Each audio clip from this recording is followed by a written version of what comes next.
Welcome to Talking Giants, presented by SeatGeek. I'm your host, Bobby Skinner, here with my co-host, Justin Pennick. And the Giants signed some one-year deals. They got Bobby McCain, Jamison Crowder, Amani Oruwariye, and Tommy Sweeney. Justin, how are you doing? Bobby Skinner, hello. We're creeping up on draft month. Get excited. We know the schedule. Good day to be a Giants fan, man.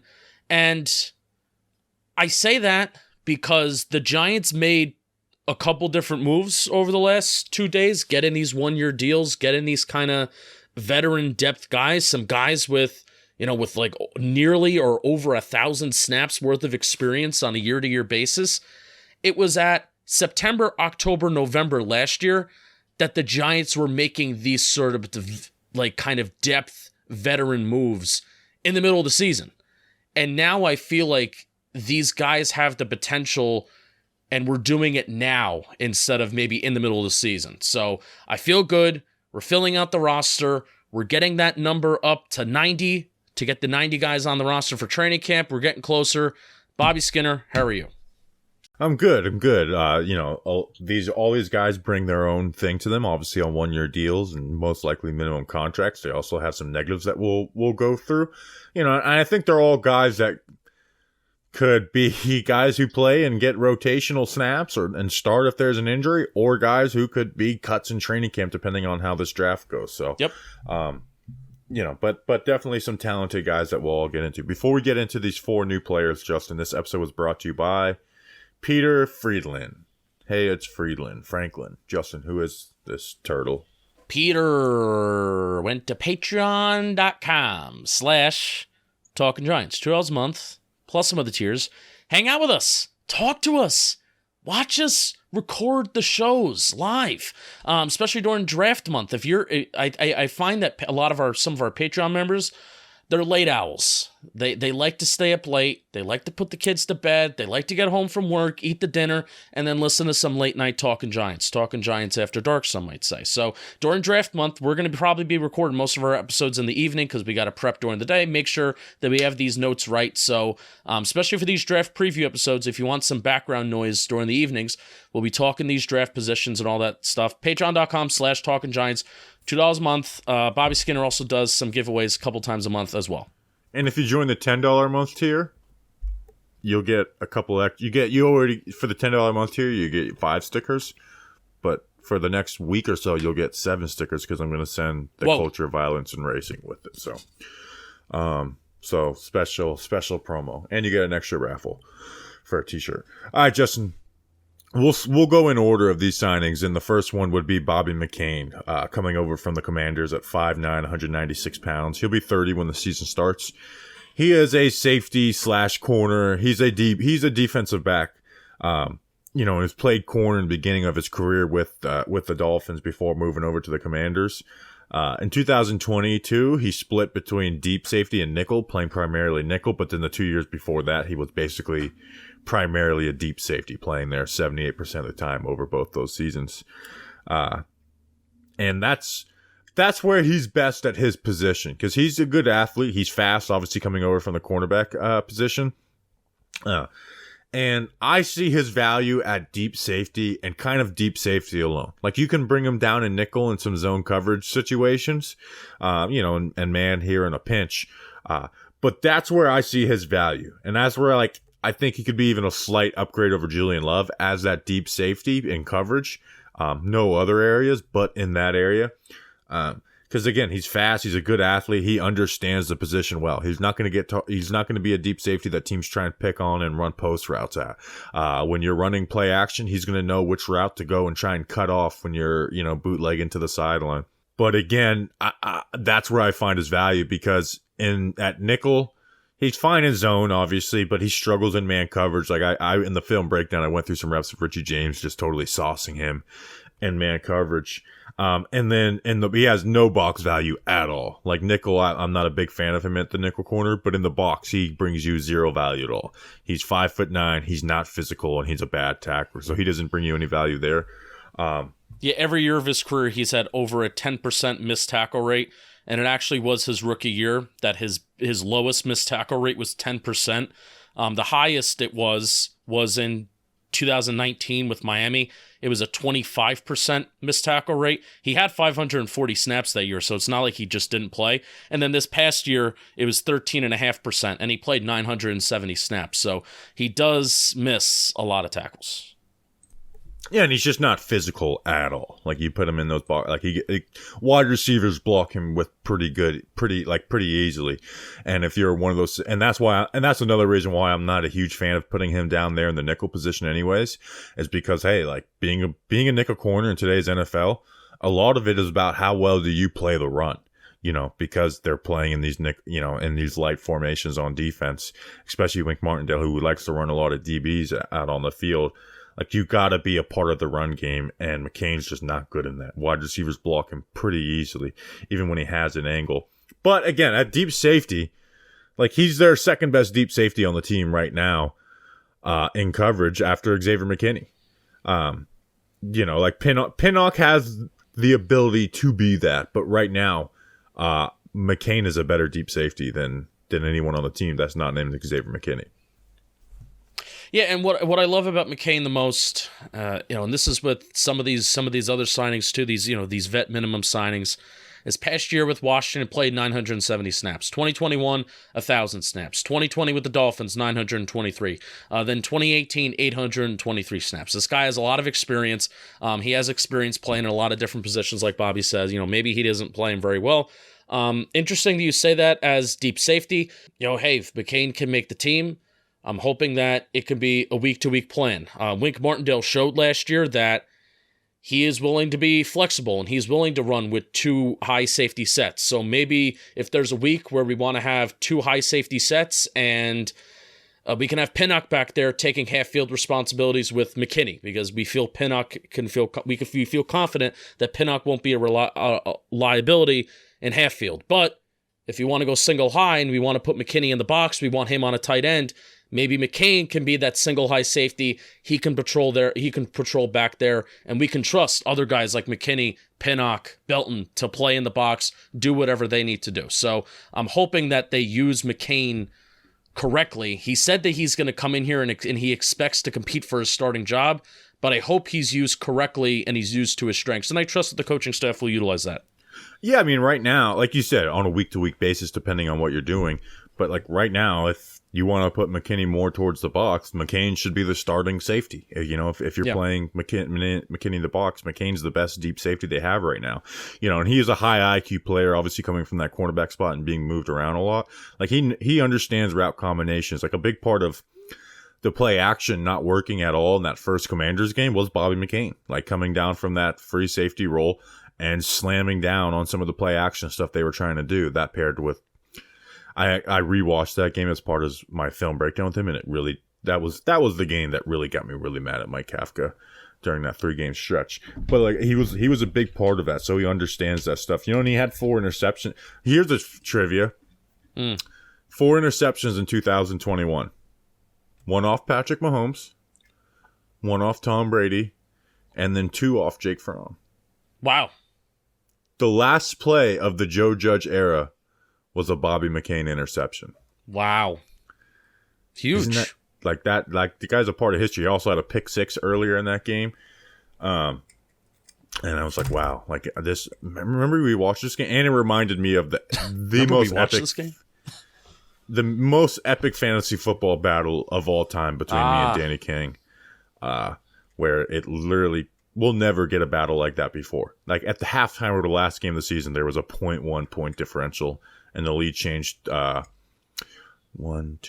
twice in the fourth quarter. In the fourth quarter of that game, 4 times in total of that game. So, anyways, it just made me laugh that you said, "Remember that we watched that game?" Yeah, that was the QB sneak game. Bobby McCain was a part of that, and again, the last play of the Joe Judge era was a Bobby McCain interception. So where do those interceptions come in 2021? Did any of them come at like a safety-ish spot, or were they all like slot corner reps? Both 2 were at slot corner, 2 were at safety. The Tom Brady one was just an overthrow by Brady at deep safety. I guess they were all safety besides because even the the pick 6 he had was in man coverage on Evan Ingram, which is like that's a safety position, not a nickel corner position. And then the one on Patrick Mahomes was towards the line of scrimmage, but it was a 4th and short. Like they crowded everyone, run play action, and Patrick Mahomes literally lollipopped got hit and the ball just flew in the air. So none of the interceptions besides the Evan Ingram pick 6 were impressive, and that's why you don't look at interceptions when you're evaluating a cornerback, or a defensive back. It can be part of it, but interceptions are not created equally. Right. So the interceptions aren't really like what made you from 2021 successful. It's just he got to play a deep safety a little more and was more valuable at that spot. Yeah, I think a priority this year for Wink Martindale and this Giants defense is to force more turnovers, but more notably just force more interceptions. And I think, we'll talk more about this when we talk about Amani Oruwariye. Oh, no, that's not it. Oruwariye. We'll talk more about that. But Bobby McCain, each year of his career, the lowest pass deflected totals that he had was 2019, and that was the year that he played the least amount of snaps. So he had 3 passes deflected in 2019. Every year of his career, 4 PDs, 6, 7, 5, 3 2019, 5, 9, and 5 the last 3 years. So getting guys that can make plays on the football and prioritizing getting more interceptions and not just getting your hands on the football, but also coming down and catching the football as well. Maybe that's like a priority that we'll see maybe further enacted in the draft at the end of April, but that's what I would like this Giants defense to do more. And at least with these 2 acquisitions, these guys can kind of do that. Yeah, I mean, you have if you're just going off 2021, you have Amani with 6, Xavier McKinney with 5, and McCain with 4. So we're going to get a ton of interceptions this year. Probably not. All right, do you want to move on to Jamison Crowder? Let's move on to Jamison Crowder. Jamison Crowder, the Giants also signed him on a 1-year deal, 5'9", 177 pounds. He'll be 30 in season. So this past year for Buffalo, he only had 6 catches for 60 yards. One, he was injured, and I was talking with the Cover 1 guys, and they said that because of some injuries, he was kind of a little bit behind in the playbook. Obviously, with the Giants, the verbiage and a lot of the stuff is the same from Buffalo, so that shouldn't be an issue with us. And he is a smart player in general. This one's interesting, man. And we kind of have a log jam of slot wide receivers, but Jamison Crowder can play some ball. He's been a 50-plus yard per game guy for basically his entire career with a 67% catch rate. And he's a really good route runner. He is still a really good route runner. That doesn't go away totally with age. Now, he doesn't have the speed and burst to separate versus man coverage, and because he's 5'9", he can struggle with press and struggle to get connected or disconnected from the corner. But he is a really good route runner, and again, the Giants wide receiver room has 8 guys that are on active contracts, not futures contracts. All right, Slayton Hodgins and Colin Johnson, they're outside guys. And then in the slot, and then Jeff Smith is Jeff Smith. And then you have Wan'Dale Robinson, Paris Campbell, Sterling Shepard, and Jamison Crowder as slot wide receivers. 2 of those guys are coming off of serious injuries. Paris Campbell has inside-outside flexibility. Jamison Crowder could not make this team, but he is, I think, can be a valuable player for the Giants. And we talked about Paris Campbell being the Richie James replacement. And I agree with that as in a starter role. But Jamison Crowder can almost be the Richie James replacement, as in going into training camp a little lower on the depth chart, a return guy, which the Giants need. And if guys go down, he can step in and you can be relied upon. Yeah, I was going to mainly say, punt returns. I know I'm a big time special teams guy. He has 95 punt returns in his career, only returned 2 in between 2018 to 2020. But he had 9 punt returns in 4 games with the Bills last year, and then he doesn't. I think he only has 3 kick returns in his entire career. So he's a punt returner. I just have a feeling, Bobby. I think Jamison Crowder is going to make the team simply because other stuff and other people may go down in training camp, because that's just how stuff works. I agree. I do think Jamison Crowder makes the team. In a perfect world, he doesn't, because then Shep's healthy, Wan'Dale's healthy, obviously Paris Campbell, Slayton Hodgins, maybe they add somebody in the draft. So in a perfect world, he doesn't. But as we know very well that we don't live in a perfect world and injuries are going to happen, especially with a room that has some injuries. Now, Crowder has not been immune to injuries in his past either. This past year battled with some stuff. Missed some games here and there in previous seasons, not a ton. But again, like I like Jamison Crowder. Like he's a reliable wide receiver. He is still a good route runner, even if it's just in the quick game stuff. You're not going to target him deep down the field. I like Jamison Crowder. He's always been. I've always been a fan of his game, going back to playing for Washington. I actually thought I kind of wanted him in 2019 in free agency. When they ended up signing Golden Tate, I thought Jamison Crowder could be a good signing for them. Golden Tate was obviously a better player, but like Jamison Crowder was on like that 2019 watch list for me. So he's a good player that can be relied upon, and if they have to play him, we're not panicking. No, another guy that has a lot of experience. 2019 had 122 targets. 2020, 89. 2021, 71 targets. Then obviously buried, under the Bills, with some injuries as well. Only 13 targets this past year. So yeah, they basically picked Isaiah McKenzie over him, and yeah, we're good. And then they did a lot of different stuff. And again, the Bills playbook, just like the Bills playbook, was more complex than the Giants. What the Giants playbook became. But again, he's having that Bills playbook, like a year of that is going to help with the transition. And I mean, that's Isaiah Hodgins has talked about that. Yeah, for sure. When he got that first call from Brian Dable and the Giants picked him up, it's like, you already know the playbook, like come in here ready to go. So also Duke Gang. Yeah.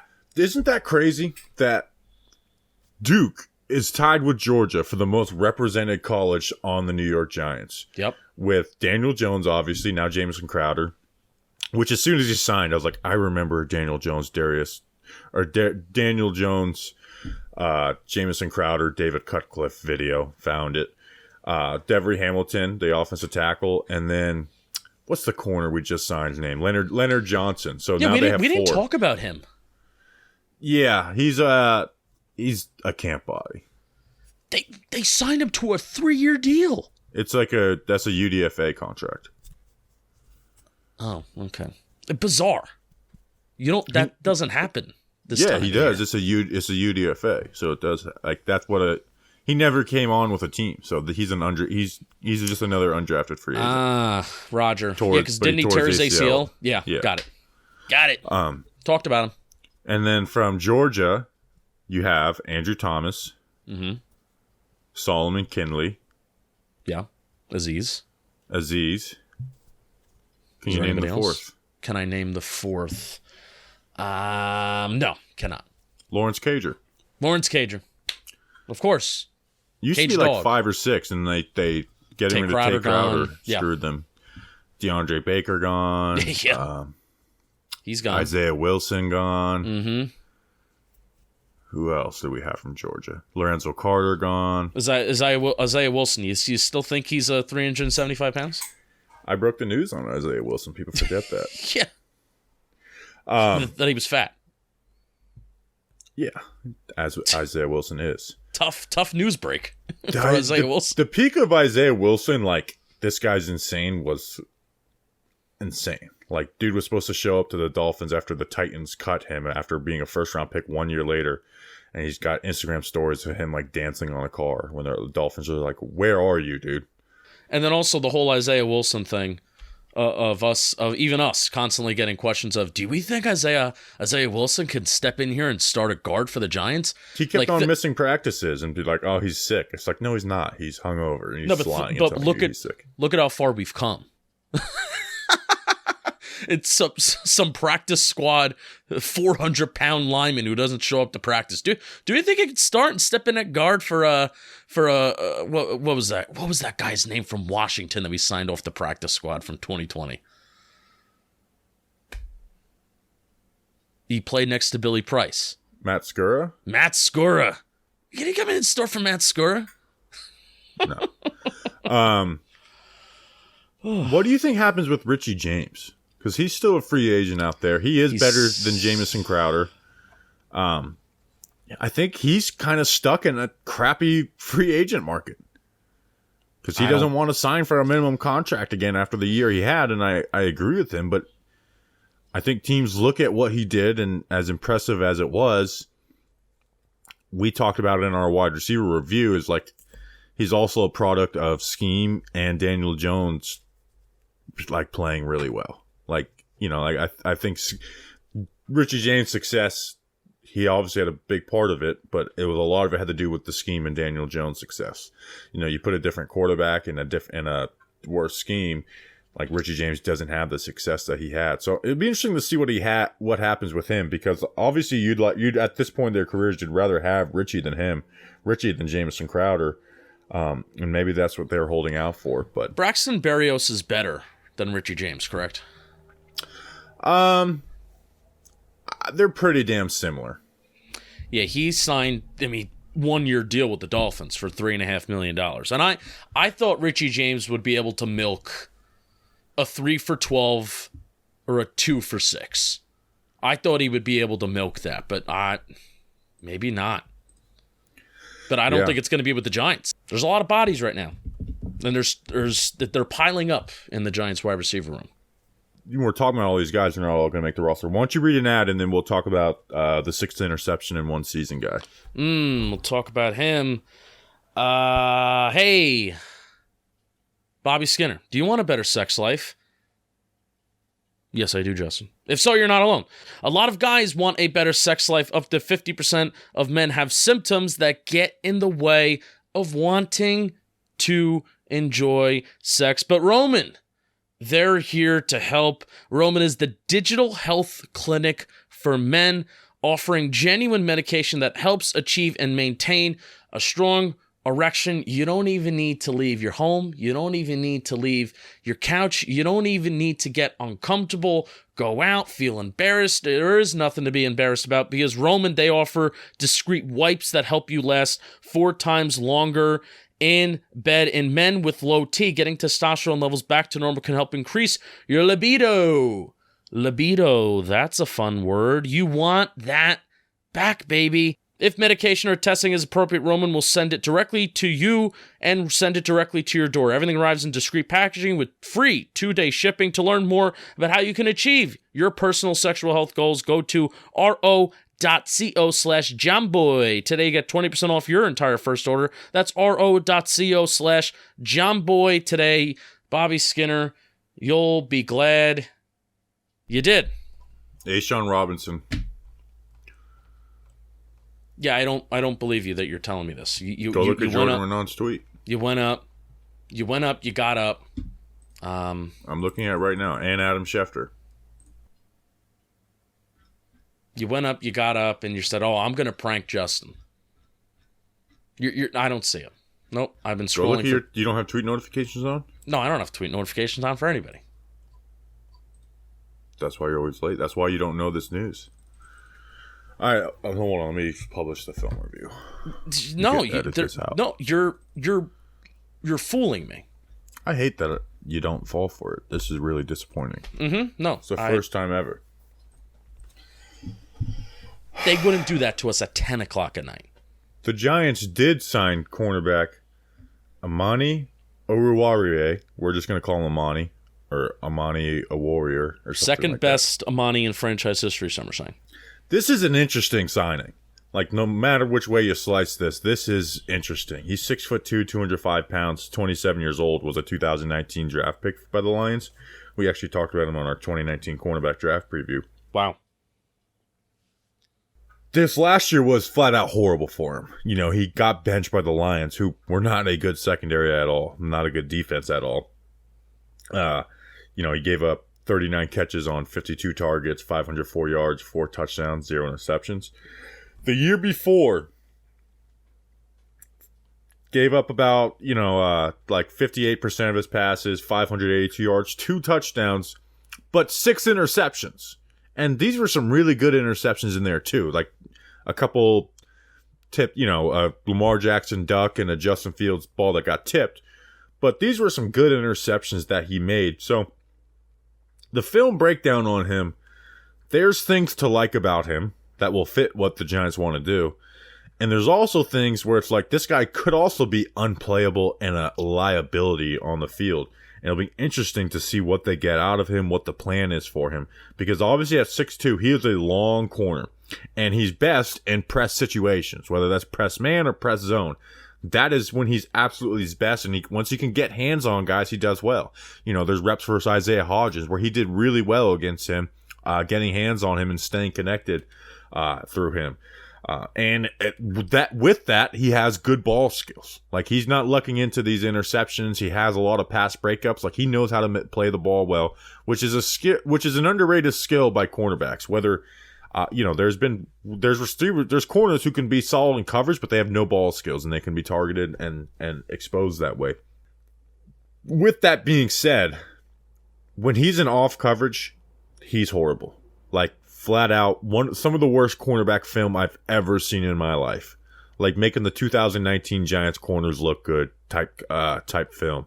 You know, like because he can't really hang with guys deep, and he doesn't have good recovery speed. He will play off and he'll bail, and guys will just play games with him. And he'll make it easy if they want to run your standard dig or curl route or comeback route. And if you want to work a double move, it's easy to get his hips turned one way and move the other way and be wide open for big plays. So we believe we have one of the best DB coaches in the NFL in Jerome Henderson. We believe we have a coaching staff that will play guys to their strength, and a defensive coordinator who likes to play press, which obviously Amani, that's what he's best at. But he also could be unplayable. Because, I mean, I'm telling you, man, these are some of the worst reps I've ever seen. Like, disgustingly bad. Like, this is not a good player at all. And again, he got benched by the Lions for a reason. You know, they didn't bench him coming off of 6 interceptions just for fun. So if they can kind of get him back to that 2021 level, which was not even a very good corner, just a corner with good ball production, which matters, we'll see what they can do with him. But there's, like, he really struggles to match and mirror from the release. Like, if he doesn't have hands on you, he's a flat out just bad cornerback. Yeah. Theme of the episode: Giants getting some guys with some experience. 2020 logged 1,028 snaps. 2021 logged 938, and 2022 logged 477 snaps. In the games in which he was active, in the games in which he played, so about 14. The snaps that he was eligible to play for, he played in 50% of them. Bobby talked about making plays on the football. Obviously, he had the 6 interceptions in 2021. Also had 7 pass deflections. 2020 had 7 PDs, and then this past year, no interceptions, 3 PDs. So let's take away talking about Amani Oruwariye. Got it. Let's take away talking about him for a second. Just talk about Wink Martindale's defense in general, because obviously this Oruwariye signing isn't going to change anything drastically about the whole defense. Do you think Wink Martindale wants to play more press man this year? Do you think he played it as much as he wanted to in 2022? No, I don't think he did play. I mean, they transformed towards the end of the season. Yeah. Like, that's what they want to do is play press man. Like, Wink didn't change overnight, and, like, I'm not going to be you know what, I'm not big on press man or blitzing. That's what he wants to do, which is when Amani's at his best. But even there was times where it's like they were in, like, the Lions were running cover 0 blitzes on 3rd and 10s or 3rd and 15s, right? And you had to kind of play some off coverage in that, because if you don't, the quarterback's going to pick a side and hopefully someone beats press. That's where, like, guys like Tyler Lockett, like, put this guy in a total blender. Yeah. And even like Darius Slayton and stuff like that, and there was times where it was 3rd and 15, 2nd and 20s that were getting converted because of his play. So, but at the same time, like, you could see this guy finding himself a role in the Giants, because Adore is really the only established outside corner on the team. Like, Flawed is a big question mark on just where he's going to play in general. Like, do they put him in the slot, or do they envision him playing on the outside? Because out of the last 3 slot corners the Giants have drafted, with him, Robinson, and Darnay, flawed is the one we both agreed. Like, this guy could play on the outside and be good out there. I think he will. Robinson, we thought could play out there, but just it's not the good career path for him. Darnay was an absolute cannot play him on the outside at all type guy. Funny enough, Darnay was the one who played outside in college out of the three. Like, they don't really have anybody there. Now, obviously, the draft is coming up, and again, I'm not going to look at minimum contracts and be like, what does this mean for the path of the team? Yeah, right? Nothing. But it also could if they are not coming out of the first 2 rounds for the corner, which again, I know everyone's like talking about what position, because the Giants don't have a top 10 pick. We're not talking about players anymore, and we're talking about positions. Remember, we are looking to get the best player that's available with logic that makes logical sense. Like, right. We're not taking an offensive tackle. We're not going to take a running back. We're not taking a quarterback. We're looking to get the best player available. And the Giants should not force a need with their first pick, their second pick, whatever. Like, need matters, but you don't need to force it. Like, Amani could end up starting for this team the same way Fabian Moreau started for this team. You know, and he has experience starting starting multiple seasons at cornerback, having some good ball production while struggling. Like, he could also be a starter for this Giants team too. Yeah, and like I said at the top, and I think Amani fits this designation perfectly. This could have been a move, maybe not even a move, because maybe he's just securely on a team. Like, he's been secure, you know, he's kind of been on, even though they sat him, he's been on the Lions, securely on the Lions for the last couple of years. So wouldn't even be eligible for, you know, the Giants to pick him up in the middle of the season. This is a depth move that would have been made in September, or, you know, post 53-man cutdown day in September, August, October last year. Instead, it's being made now, before training camp, so these guys can actually have an entire training camp, have an entire preseason. It can allow the room to, somebody's going to get hurt, somebody's going to go down with an injury, this is going to happen, that's going to happen, and then this guy can step in and have an opportunity to see if he's worth it or not. That's why it's cool that this has happened now, and not like last year where it happened in the middle of the season. Right. Also, what you don't want to do in the middle of the season is not shave. And if you haven't already heard, the leaders in below-the-waist grooming are traveling north of your South Pole with their revolutionary Beard Hedger Pro Kit. Plus, they've now launched the brand new Weed Whacker 2.0. Wow, they're going to whack your weeds 2.0. Forget about it. Manscaped now has a brand new nose and ear hair trimmer. Wow, I could actually use that for my ears. My ears get hairy, and I'm not a get a haircut every few weeks guy. I'm like a get a haircut every month and a half and make it count guy. Your ears get hairy. I mean, they're not like old man hairy, but they get hair on them. Like, whenever I get a haircut, trim out my ears. Wow. Time for you to upgrade your toolbox by going to manscaped.com and using our code GIANTS for 20% off plus free shipping. That's huge. Shipping can be really a pain in the ass. The kit starts with the Beard Hedger, a waterproof cordless trimmer that has a rotary wheel that gives you 20 hair cutting lengths, all with one guard, so no more messy drawers full of extra add-ons. That's actually really cool. The Pro Kit also comes with beard shampoo and conditioner, Manscaped's beard oil, and cap it off with the Beard Balm. The Pro Beard Kit also comes with 3 free gifts: a beard brush, comb, and scissors to ensure your beard is ready to impress. Also, try Manscaped's Performance Package 4.0 for the full body grooming experience. The Performance Package 4.0 now comes with the Weed Whacker 2.0 and all the other below the waist grooming products. So get 20% off and free shipping with our code GIANTS at manscaped.com. Always use the right tools for the job with Manscaped. You'll be glad you did. Agreed. The Giants sign tight end Tommy Sweeney from the Buffalo Bills. He was a 2019 7th rounder for them. 6'5", 251 pounds, 27 years old. Has 18 career catches for 165 yards and 1 big touchdown in that Tuesday night Titans versus Bills game. You remember that in the COVID year? There's not much to add on this guy. He's not a receiving threat at all. He is a blocking tight end. So right now he would be competing with Chris Myrick for tight end 3. I don't like that because we're a Chris Myrick show. And we need the Talking Giants versus the World Curse to die. Which Thomas gave us a shout out, but he was supposed to tweet at Talking Giants versus Never the World. did. Like it, though. Yeah, Glad he gave us a shout out, no doubt. But it's like, we need the Talking Giants versus the World tweet to break this freaking curse.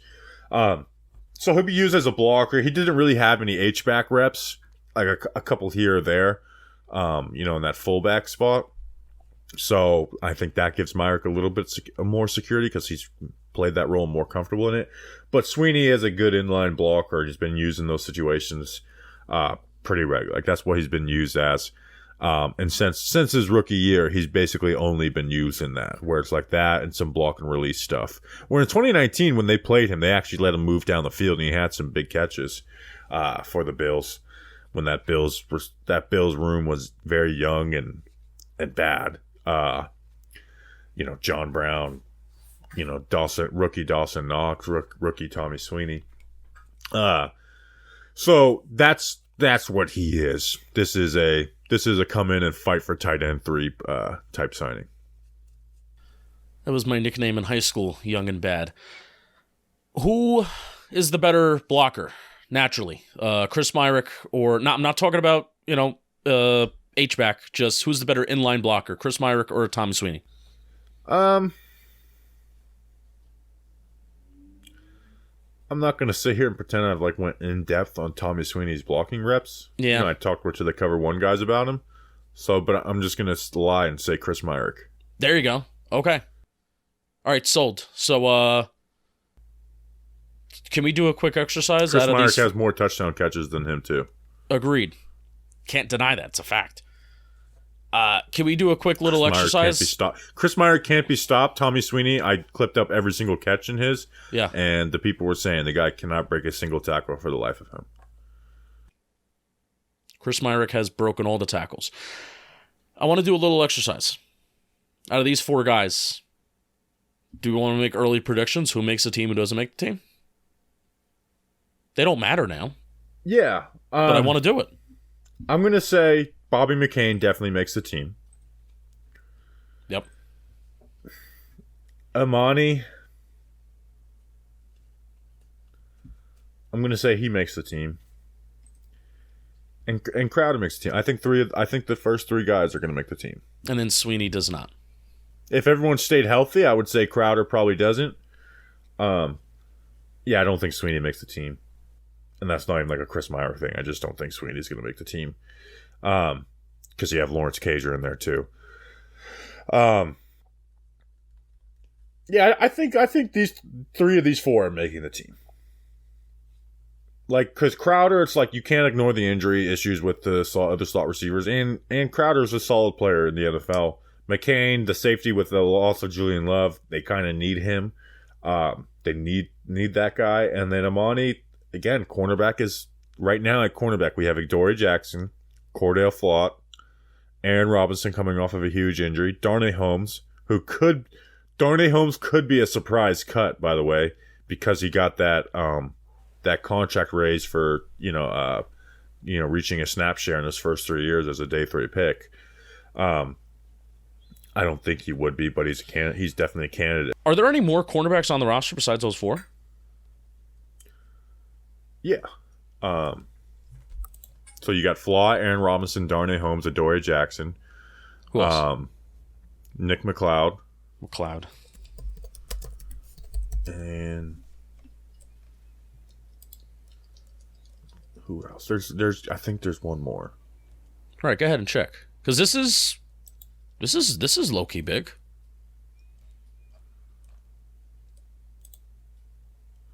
Zion Gilbert. I guess that counts. Leonard Slot. Johnson. So, but those are guys on Futures. on not real contracts. Right. Rodarius is the other one. Rodarius Williams. Wow, he called out the team for not playing, and he made it. So far. Still here. I'm gonna go out on a limb. This is 65% me wanting to be different. 35% I kind of believe it. I don't think Amani Oruwariye is going to make the team. Yeah, I wouldn't be shocked by it. Because they could draft some people there. Yeah. I'm And thinking again, a draft. Again, I'm hoping. there's times where that Amani is like, as much as we want to talk about the ball production and be better in press, he can also be I'm telling you, a liability. Some of the worst cornerback film I've ever seen, unfortunately. I'm feeling and I'm hoping a cornerback heavy draft because I think it's a very, very good cornerback class, and I think the Giants should take advantage of it. Yeah, I want a guy like Darius Rush on this team. Which, talking about Darius Rush, is he Amani 2.0? Really? You know, possibly a first round pick. I'm probably going to land at cornerback with the first round pick. Yeah, I mean, cornerback should be a position that's addressed, obviously. So, all right, Justin, do you have anything else we end this episode? No, I don't think I do. Get excited for draft month. Do you want to give a preview into the Talking Giants schedule next week? Yeah, so most likely you'll have a mailbag out on Tuesday, and then we will have either on Thursday or Friday, we'll have our annual mid-round draft prospect with Nick Filato, which last year broke the streak of us always talking about a player that ended up on the Giants, unfortunately. But again, that's some good stuff. I love talking mid-round stuff with Filato, and we can really, pick and prod at but these now guys. Nick has a year of knowing the tendencies of what Joe Shane likes. So now I feel a lot more confident that Nick Filato is going to come in here and give a hit on who the Giants are going to draft. Yeah. Let's make it three out of 4 years. So that'll be out next week, and then we'll tweet out the draft month schedule later in the week, and there might be a surprise because draft month is starting on a Saturday. We might have a little surprise to kick off draft month. So we appreciate you guys. Enjoy your weekend. We'll see you Tuesday. Until then, let's go Big Blue.